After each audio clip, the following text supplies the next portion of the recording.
Welcome to X Garage, the book club. We are in chapters 4 and 5 of Bertrand Russell's The Problems of Philosophy. This book here, I'm sure it has multiple covers, and you might have a really nice cover that you're reading from. Hopefully you are. This is a cheap version, paperback. Maybe they all are that way. Anyway, so chapter 4 and 5, we're going to look at it. We're going to be really brief, or I'm going to be brief. As we do this together. And if you're reading this and you capture interesting nuances that I don't mention, comment, post those so others can learn from you as well. Not to assume that people are learning from me, but at least hopefully I'm sparking curiosity. I hope that what I'm saying is learning insofar as I speak from Scripture and the truth in which by which the Lord has spoken to us. So that'll make more sense as you follow along with X Garage. And yeah. So chapter 4, idealism. He says, we shall understand it, or by it, that is idealism, so we shall understand by it the doctrine that whatever exists, or at any rate whatever can be known to exist, must be in some sense mental. That's idealism. That all you know is from your senses, but even to say that is from the perspective of your own mind. So you don't even know really if something is outside of yourself. It might seem that way, but again, that's just in your head. Well, he wants to challenge that. He's taken the common sense approach from chapter 3. I talked about how he has no basis to take that approach unless God's revealed to him that there is another, unless God's encountered us, is already the assumption, something meaningful. It's already theological. It's already just basked in the truths of Scripture and of God and the reality of God, etc. Anyhow, I gotta stay on track here. Idealism. So he says, how am I going to summarize this? Yeah, so he wants to critique it more so than he's already attempted. But he says there is on the one hand the thing which we are aware of, say the color of my table, and on the other hand the actual awareness itself, the mental act of apprehension, the mental act of apprehending the thing. So what he's saying here is that there is a mental act of apprehension, and there is the something that we're aware of, say the color of the table. So he's wanting to keep a subject-object distinction. However, again, from the realist position, you can't even get to that assumption. You're just in your head still. This goes back to what he says in built from chapter 1 to 2, that you must doubt everything because you can't even trust your senses from his perspective, or anyone's perspective that's outside of Eden, outside of fellowship with God, where God is in his goodness explaining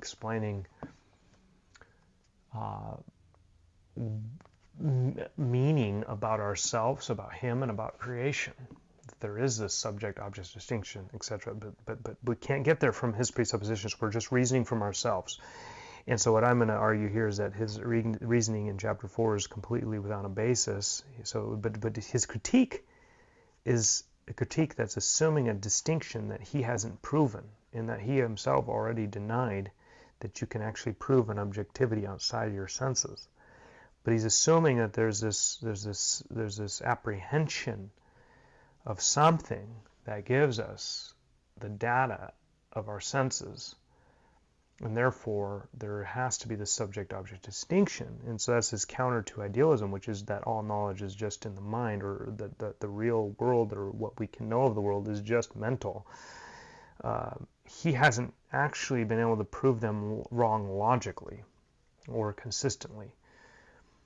And that's troublesome for those who are of the empirical position, which is all the empirical sciences, any study of natural so-called phenomena.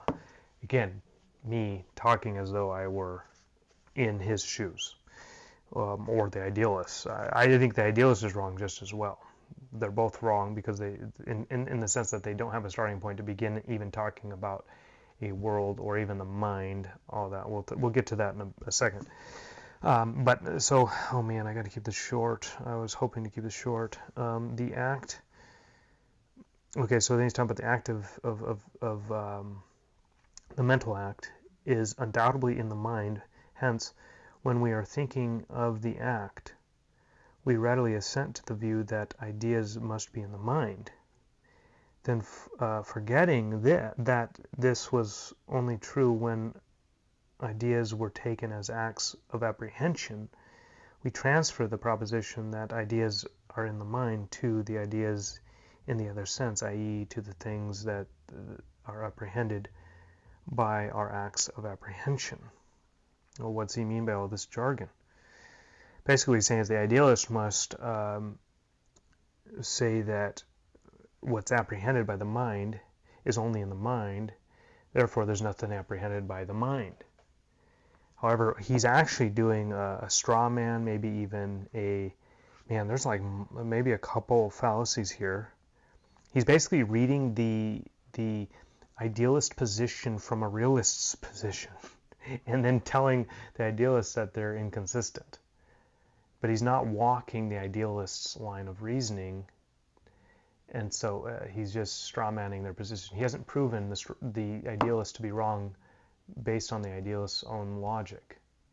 In fact, he himself hasn't proven why we should follow his logic based on him saying we should doubt everything that comes, at least in some sense, doubt everything. That was in chapter 2. So all that to say,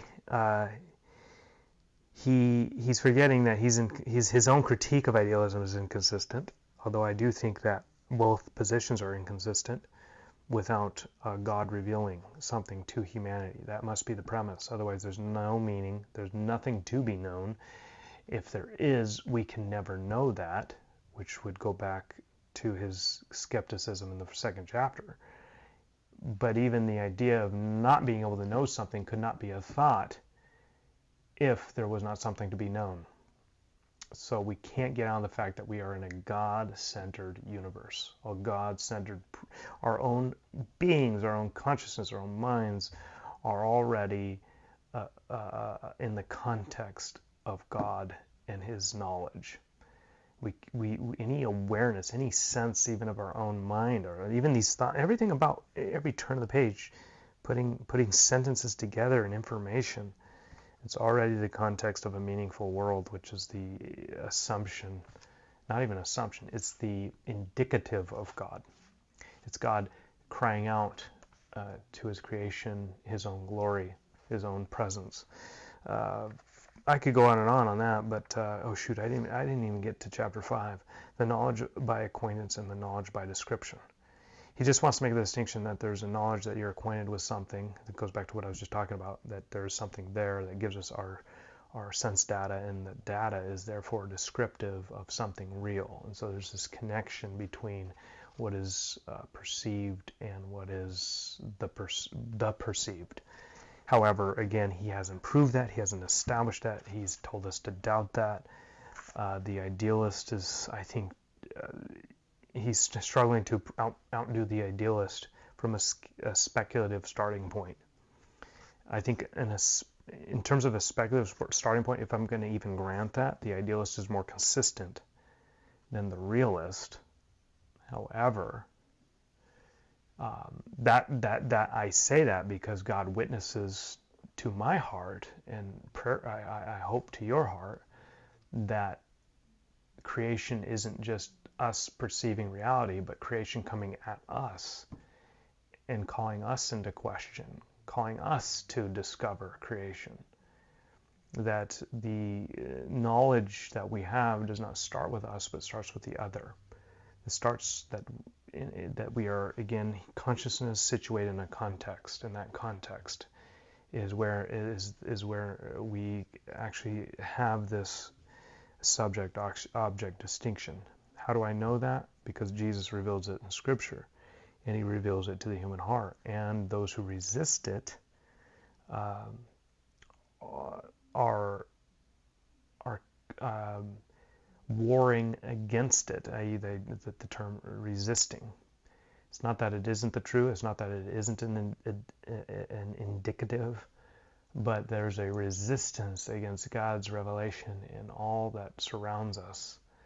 And therefore we end up in speculative modes of reasoning like this. I'll